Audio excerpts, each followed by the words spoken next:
નમસ્કાર, હું આસ્થા ગોસ્વામી ધ કેસરી ન્યૂઝ સાથે. સુરતના વાતાવરણમાં વહેલી સવારે પલટો આવતા વરસાદ, ગરમીથી લોકોને છુટકારો મળ્યો.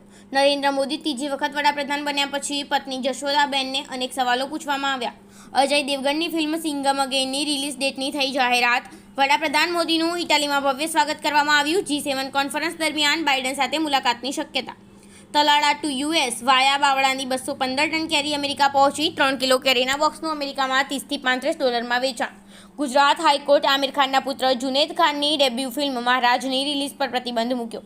પશ્ચિમ બંગાળના સાંસદ યુસુફ પઠાણને 15 દિવસમાં દબાણ દૂર કરવા નોટિસ. કોર્પોરેશન ખાસ કિસ્સામાં જાહેર હરાજી કર્યા વગર યુસુફને પ્લોટ ફાળવ્યો હતો. દેશમાં ભીષણ ગરમીથી લોકો થયા પરેશાન. ચોમાસામાં કોઈ વાવડ નથી. બિહારમાં હીટ સ્ટ્રોકથી 10ના મોત.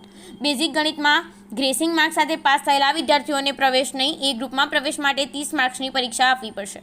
મેલોની સાથે મુલાકાત. બાઇડન સાથે પણ કરશે વાત. G7ને લઈને આ છે PM મોદીનો સંપૂર્ણ પ્લાન.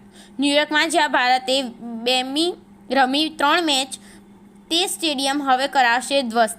અમેરિકા જવા ઈચ્છતા ભારતીયો માટે ખુશીના સમાચાર. આ વર્ષે US બમ્પર સંખ્યામાં સ્ટુડન્ટ વિઝાની ફાળવણી કરશે. ગુજરાતમાં ધીમે ધીમે જામશે ચોમાસું. આગામી અનેક જિલ્લાઓમાં વરસાદની આગાહી. ગત 24 કલાકમાં 15 તાલુકામાં વરસાદી ઝાપટા વરસ્યા. સૌથી વધુ વલસાડ તાલુકામાં વરસાદ નોંધાયો. આદિત્યણામાં ડંકડી નિદેશમાં નશાખોર નાના ભાઈનું મોટા ભાઈએ ઢીમ ઢાળી દીધું. નશાની હાલતમાં બોલાચાલી કરતા હત્યા કરી.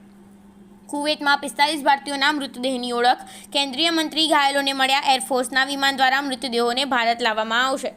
આપણે તેમની જેમ ચૂંટણી કેમ ન કરાવી શકીએ? પાકિસ્તાનની સંસદમાં ભારતની લોકસભા ચૂંટણી પ્રક્રિયાની થઈ પ્રશંસા. કુવૈતમાં લાગેલી આગમાં 41 ભારતીયોની મોત માટે જવાબદાર કોણ? સામે આવ્યું સત્ય. PM મોદીની મુલાકાત પહેલા ખાલિસ્તાન સમર્થકોની નાપાક હરકત. ઇટાલીમાં મહાત્મા ગાંધીની પ્રતિમા જડી. ટેક્સી પ્રાઇવેટ કારથી ચારધામ યાત્રા જતા ગાડીઓમાં લાગી રહી છે આગ.